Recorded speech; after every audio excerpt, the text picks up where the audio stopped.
Բոլոր նրանք, ովքեր փող են վաստակում նոր տեխնոլոգիաներով, ստեղծել են հատուկ ակումբ, որը հենց այդպես էլ կոչվում է IT ակումբ։ Ժամանակ առ ժամանակ նրանք Երևանից դուրս են հավաքվում քննարկելու իրենց խնդիրները։ Ինչու Երևանից դուրս, դե որովհետև ամեն օր Skype-ով խոսում են, տանից կամ գրասենյակից դուրս չեն գալիս, ամբողջ օրը համակարգչի առաջ են։ Վերջին հավաքի ժամանակ էլ խոսել են ամենակարևոր խնդրի մասին՝ ինչպես օգնել ու ինչ անել նրանց համար, ով նոր է սկսում։ Այդպիսի ընկերություններին, այսինքն ստարտի նոր մեկնարկած, այդպես էլ անվանում են ստարտափեր։ Ստարտափերն ունեն մեծ ծրագրեր ու մեծ ախորժակ, հավակնոտ գաղափարներ եւ լիքը պրոբլեմ ու զրո փող։ Ինչ անել հարցի պատասխանները փորձել է գտնել Մանու Իրիցյանը։ Մարդը ունի գաղափար, ուզում է մի բան անի, բայց չգիտի մենք ոչ մի բան չենք հասկանում բիզնեսից, մենք ոչ մի բան չգիտենք, մենք ունենք մի հատ պրոյեկտ, ու всё, մենք գիտենք, որ մենք կարող ենք աշխարհը գրավել։ Իմ առաջարկությունը երկրորդ մարդն է, որտեղ երիտասարդը պետք է խոսի։ Ասիլի մեծ բան եմ մտածել, լսեք ինչին ասին հաղորդել։ IT ակումբի 20-րդ հավաքն է, բանավիճում են ՏՏ բիզնեսմեններն ու մասնագետները, թե ինչպես է պետք օգնել ոլորտի սկսնակ ստարտափ բիզնեսմեններին։ Կարծիքները շատ են, հենց այդ է պատճառը, որ ներկա են բոլոր կողմերը՝ ուսանողները, սկսնակներն ու արդեն կայացած գործարարները։ Դա դեմագոգիա չէր եւ ուրիշ ոչ մի տիպի բան։ Վահին ինքն էլ ղեկավարում է իր ստարտափ ընկերությունը։ Նրան համոզիչ չի թվում IT ակումբի որոշումը ստեղծել գաղափարական մի վայր, որը կօգնի սկսնակներին։ Հասկացել է բիզնես սկսելու ամենակարևոր շարժառիթը՝ ցանկությունը։ Սկսնակներին էլ պետք է օգնել ոչ թե տեսականորեն, այլ բիզնես նախագծով։ Օդի մեջ ինչ-որ ասել, որ պետք է սենց բան ու դրան տալ ինչ-որ հասարակական ինչ-որ ընթաց, ես կարծում եմ ինքը նմանատիպ էֆեկտիվություն չի կարող ունենալ։ Երբ ստեղծվեց IT ակումբը, գաղափարը հենց ՏՏ նորաստեղծ ընկերություններին հաջողված պատմություններ ցույց տալն ու ոգևորելն էր։ Ու թեև ակումբը ոչ ֆորմալ է, ակումբականները վստահ են, եթե ուզեն կկարողանան։ ակումբ, որի մեջքին, որի հետևում կանգնած են 150 IT մասնագետներ, ինքը գրանցված լինել չլինելով մեկը ինքը իր ձայնը ունի։ Այստեղ ծնվում են գաղափարներ, թե ոնց կարելի է ստեղծել ավելի բարենպաստ պայմաններ Հայաստանում IT ընկերությունների զարգացման համար։ Արմեն Աբրահամյանը ոչ միայն խոսքով, այլև գործով է ապացուցում ստարտափ ընկերություն ստեղծելն այնքան էլ բարդ չէ։ Վերջին մի քանի ՏՏ մրցույթներում, որ ֆինանսավորել է CAPS-ը, հաղթել են հենց սկսնակ ընկերությունները։ Գաղափարի հետևյալները, որ ուսանողների մոտ ձեռներեցության հետ, եթե կուզեք կոռեկտ հանդգնության, ինչ-որ զգացմունքների զարգացում ստեղծել, որպեսզի նրանք հասկանան, որ Հայաստանում այդքան էլ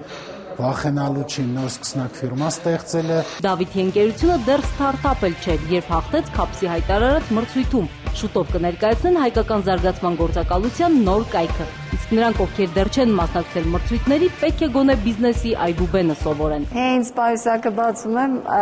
երեխաս ասում եմ ամես ինչ մանապոլիա է։ Սա մոնոպոլիա չէ, սա բիզնես խաղ է։ Այն խաղում են ոչ ավել ոչ պակաս Քեմբրիջում, Հարվարդում, որպեսզի ապագա բիզնեսմենը գիտելիք ստանալուց բացի նաև սովորի որոշումներ կայացնելու նրբությունները։ Տրեյնինգի մասնագետները կարողանում են շատ կարևոր որոշումներ ընդունել, թե ինչքան վաճառեն,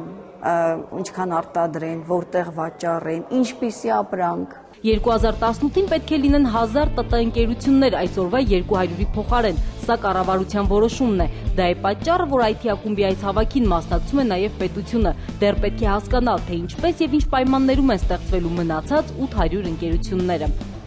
Շատ լավ հարց է։ Կրթական, մասնագիտական ու այլ հարցերից բացի պետք են ենթակառուցվածքներ։ Վաչե Կիրակոսյանը ստիպված է գնահատել վրացական կառավարության քայլը, որը վերջին ամիսներին հիացրել է ՏՏ ոլորտի հայ մասնագետներին։ Վրաստանում այդ ոլորտը ազատվել է հարկերից։ Մի կողմից ոնց որ թե հա լավ է, բայց մյուս կողմից չեմ ան, կամ հələ շուտ է, հələ ընկերությունները չեն սկսել օգտվել այդ արտոնություններից։ Կամ էլ թե չէ, չգիտեմ, ինչ-որ մի բան սխալ են արել, որովհետև որոշակի ինֆորմացիա ունեմ, որ նախաձեռնությունները չեն գործում։ Որպեսզի Հայաստանում նախաձեռնությունները գործեն, եկող տարի գործի կդրվի ստարտափ վենչուրային հիմնադրամը։ Դեռ պարզ չէ, մեր ՏՏ ոլորտը կազատվի հարկերից թե ոչ, բայց արդեն շրջանառության մեջ է ազատ տնտեսական գոտիների մասին օրենքի նախագիծը։ Երբ օրենքն ընդունվի, Վաչե Կիրակոսյանը կարծում է, որ ազատ տնտեսական գոտիներ կհայտարարվեն մի քանի վայրերում։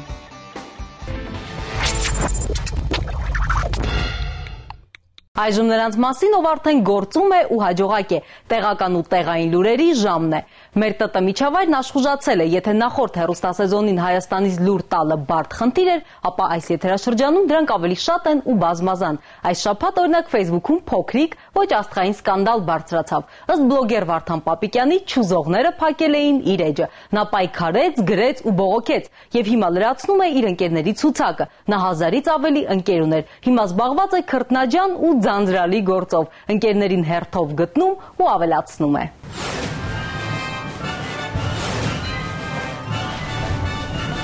Հայաստանի պետական մարմինների կայքերը հուսալիորեն պաշտպանված են։ Այդ մասին հայտարարել է տեղեկատվական անվտանգության հայեցակարգի իրականացումը համակարգող Միջգերատեսչական հանձնաժողովի նախագահ Արթուր Բաղդասարյանը։ Հանձնաժողովը որոշել է մշակել ռադիոսարգավորումների սերտիֆիկացման կարգ, որը կբարձրացնի տեղեկատվական անվտանգության մակարդակը։ Ինտերնետի միջոցով արտասահմանից գնված ապրանքները Հայփոստը կօգնի Հայաստան հասցնել առանց մաքսային ձևակերպման։ Պետեկամուտների կոմիտեի հետ ձեռք բերած համաձայնության արդյունքում մինչև 50,000 դրամ արժողությամբ ապրանքները մաքսային ճանապարհը կհատեն կանաչ ուղիով ու կառաքվեն միանգամից քաղաքացու բնակարան։ Օզոն Արմենիան արդեն տաշիրում է։ Գյումրիից հետո սա երկրորդ քաղաքն է, որտեղ ապագա տեխնոլոգիստն ինտերնետային ծառայություններ է առաջարկում կորպորատիվ եւ բնակարանային բաժանորդներին։ Օզոնը դա հիբրիդ ցանց է, որը կառուցված է ամենահարմար տարբերակներով բաժանորդի համար, օպտիկամանրաթելային մալուխի միջոցով, Wi-Fi միացման միջոցով։ Հասանելիություն դեպի բաժանորդ, ինչպես ասեցի, ապահովում ենք եւ օպտիկամանրաթելով եւ Wi-Fi միացման միջոցով։ Ընկերությունը տարբեր բաժանորդների համար տարբեր փաթեթներ է նախատեսում, ինչպես որոշակի թողունակությամբ, այնպես էլ անսահմանափակ թրաֆիկով։ Եվրոպայում հայտնի Օզոնը AM տիրույթում ապահովում է բարձր արագությամբ ինտերնետ կապ։ Այն նաև անվտանգ է։ Ցանցի միջուկում դրված են հատուկ սարքավորումներ, որոնք զերծ են պահում ինտերնետ սպառողներին, վիրուսներից, սպամերից եւ դրսից ներխուժումներից։ Ապագայում ընկերությունը նախատեսում է ինտերնետ ծառայություններ մատուցել բոլոր մարզերում։ Digitech 2010-ին մնացել է 1 ամիս, արդեն մասնակցության հայտ է ներկայացրել 30 ընկերություն, այդ թվում նաև արտասահմանյան հայտնի կազմակերպություններ։ ՏՏ ոլորտի գլխավոր այս իրադարձությունը տեղի կունենա հոկտեմբերի վերջին մարզահամերգային համալիրում։ Կազմակերպիչ ինֆորմացիոն տեխնոլոգիաների ձեռնարկությունների միությունն ու CAPS-ը մրցունակ մասնավոր հատված Հայաստանում։ Այս տարի առաջնություն կտան ՏՏ ոլորտի սկսնակ ընկերություններին։ Նպատակ կա, որպեսզի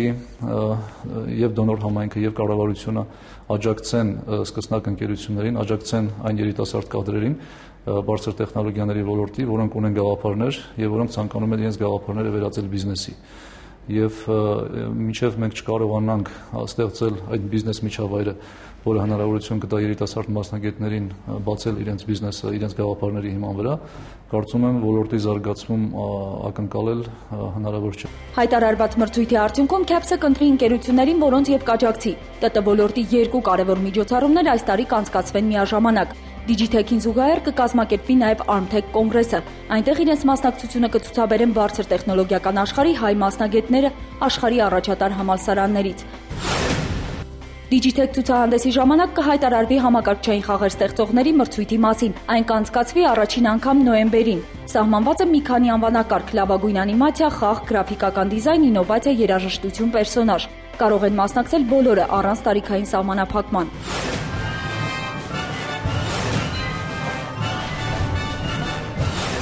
Մեր հաջորդ էջը տղամարդկանց համար է։ Վերջապես Հայաստանում բացվել են ինտերնետային խանութներ։ Եթե կանանց համար շոփինգը մի ամբողջ ռիտուալ է մի քանի ժամանոց, ապա տղամարդիկ ունեն հնարավորություն տանից դուրս չգալ, արագ տեսնել, հավանել ու գնել։ Իհարկե ամեն ինչ դեռ իդեալական չէ։ Նախ վիրտուալ խանութների տեսականին փոքր է, երկրորդ էլ մարդիկ մտածում են, եթե կանխիկ գումարի եւ առևտրի դեպքում խաբում են, ինչու պետք է չխաբեն վիրտուալ առևտրի ժամանակ։ Օնլայն շոփինգի վտանգների ու ապահովության մասին կպատմի Մանու Իրիցյանը։